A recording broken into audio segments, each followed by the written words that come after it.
Thank you very much. I hope you will bear with the Spartan accommodation that we have. It's very tight here. But anyway, this is a first of its kind in the CAB. Before I deliver a welcome remarks, allow me to, of course, everybody is welcome. Your presence is highly appreciated. But we have to recognize the presence of our guests from the government. Of course, we have our chairman of the Civil Aviation of the Philippines, Undersecretary for Civil Aviation, Undersecretary Jose Pedro Tilla, the chairman of our board.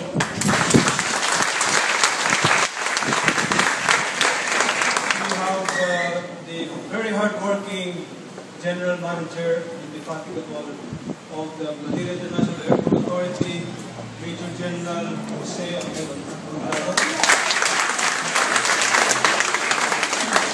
We have the new Director General of the Civil Aviation Authority of the Philippines, former Commander of the Philippine Air Force, General William Hotchkiss.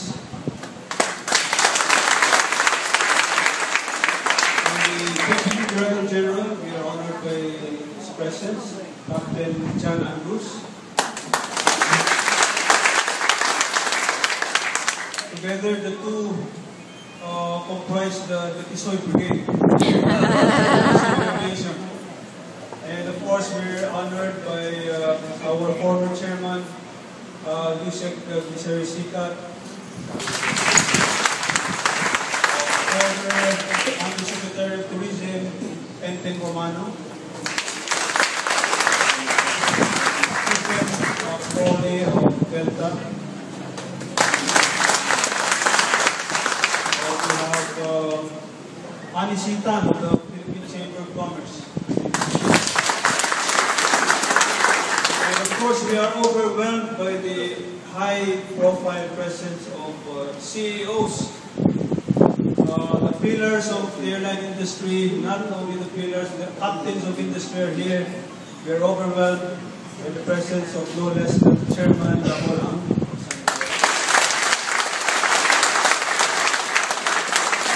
Mr. Lance Gokongwei of Cebu Pacific.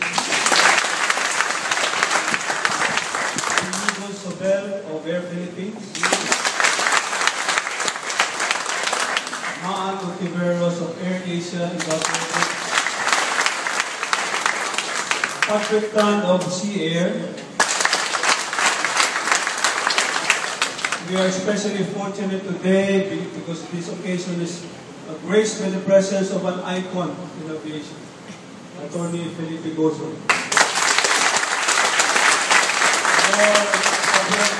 The owner of Channel 7. And he's an icon because he has authored the lone textbook on legal practice in the CAB. And that book is as good today as it was written when it was written 30 years ago. It's still good. And of course, we have another icon, Gloria Barcelona. Sorry that I may not be able to acknowledge all of you, all of your welcome. We're very happy for your presence. And actually, this event almost did not become a reality. When the idea was broached to me by the CAB people, I was saying, they're saying, let's celebrate our 65th anniversary. And then I was saying, no, that is not our cup of tea. We work quietly without fanfare. We prefer to be low-key. But you know, aviation is in a state of flux.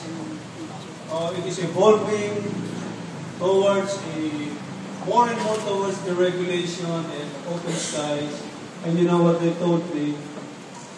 You don't want to celebrate, you know, it's open skies, the regulation. Baka mamaya pasara na tayo. Wala tayong anniversary. But anyway, the CAB is here to stay. Even if the world is being swept by major policy changes. Even the Philippines has been swept by that major policy change in the field of aviation. In fact, we have adopted a progressive liberalization of aviation in the Philippines that laid the foundation for the emergence of more and more airlines in the Philippines. In fact, we have now 6 scheduled international carriers of the local carriers.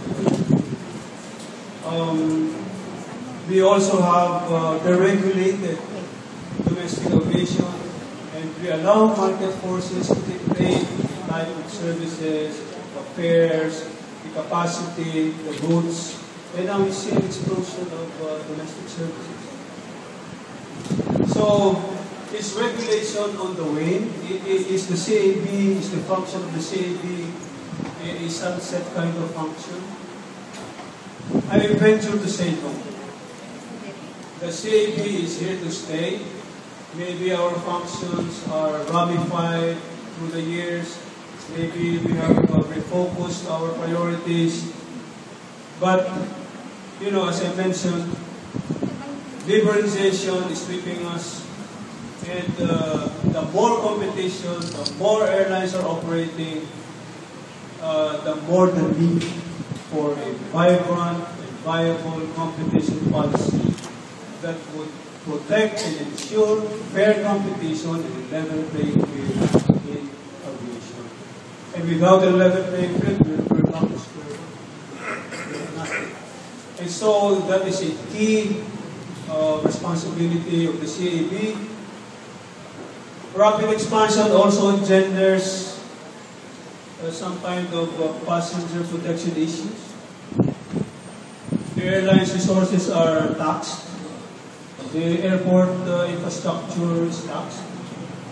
And, you know, it's not only the Philippines, it's worldwide.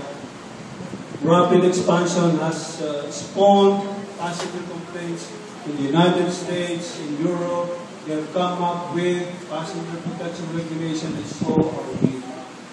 And our former Secretary Marroas championed the cause of passing issuing a passenger protection bill of rights. It's not a congressional bill.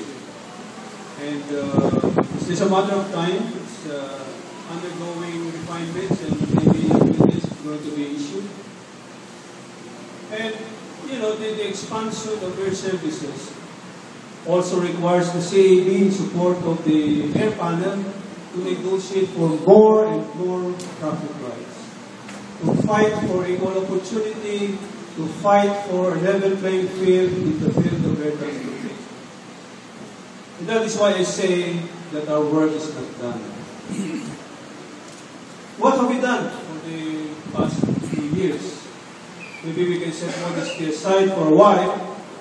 The CAB is the first agency of the DOTC to gain ISO accreditation way back in 2007.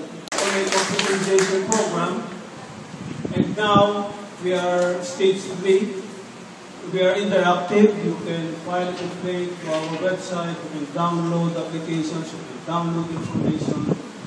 We have figured in no less than 50 air talks in the last 5 years through the efforts of our chairman and previous chairman.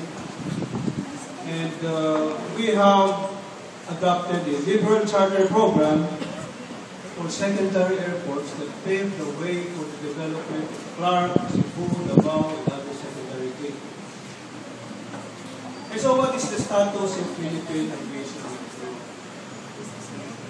Well, there's no economically developed country in the world that doesn't have a well-developed aviation network.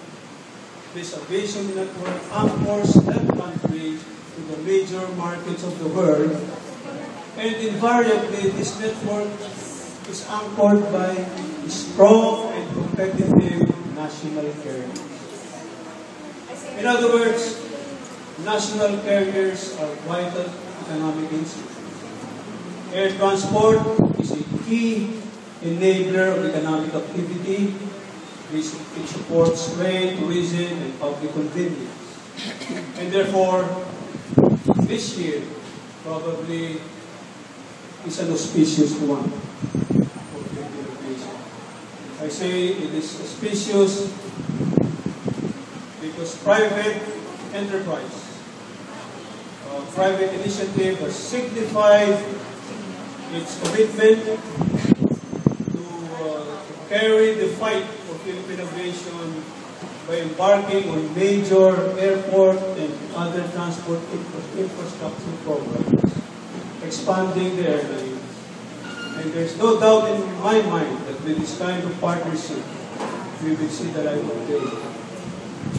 So, before I forget, I will take this opportunity to thank all of you, the airlines, in particular, for their resilience, for keeping faith in the Philippine aviation despite the drawbacks.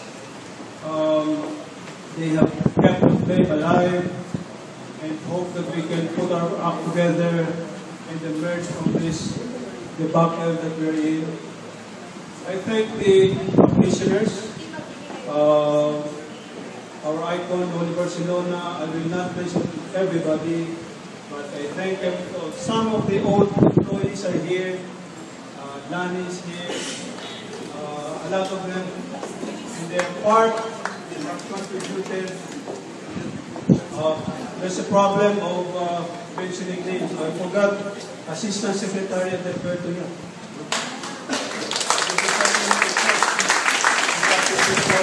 Of course, yeah, welcome. And so all of you have contributed in the growth of aviation, in the evolution of the CAB. So we celebrate Philippine aviation today. We celebrate the 65th anniversary of the CAB. Thank you very much, everyone. Thank you very much, Executive